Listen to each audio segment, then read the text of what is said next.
Hi everyone and welcome to this video from ExcelTips. In this channel, we discuss about Excel tips that gets your work done accurately and efficiently. In this video, we will show you how to count blank cells by using a very simple formula.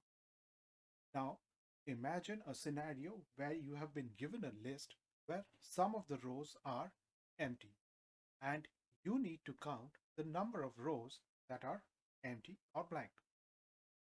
You can do that by using a very useful and powerful count formula, which is the count blanks.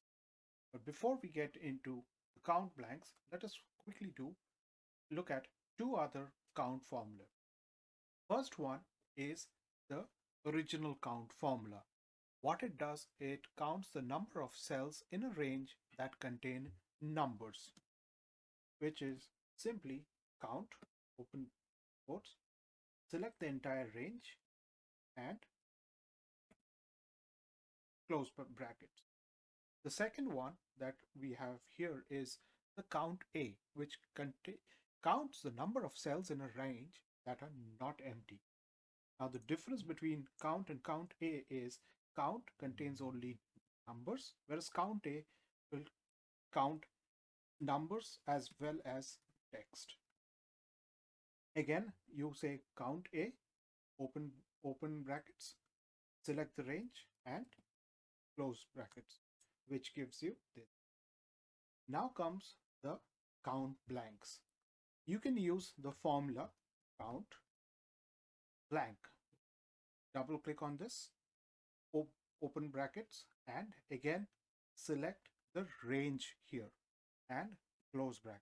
And when you hit enter, you see that it has correctly given you a count of 2. However, one thing that you need to note here is that it will give you a count only if the cell is blank. If it has white space in it, it will not consider it's blank and it will not be counted. For example, if I click on this cell and add a space here, which is white space, and I tab out, you can see that the count blanks is now gone to 1, whereas the count A is now showing a 6 because it considers this as text.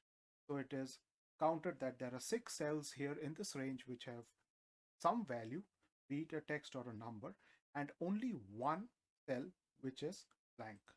If I go here and delete that white space out, it goes back to count blanks. The count of count blanks goes back to 2. So this is a very quick video on how you can count blank rows in a range using the count blank function in Excel. If this video was useful to you, do hit the like button. Thank you for watching and have a wonderful day.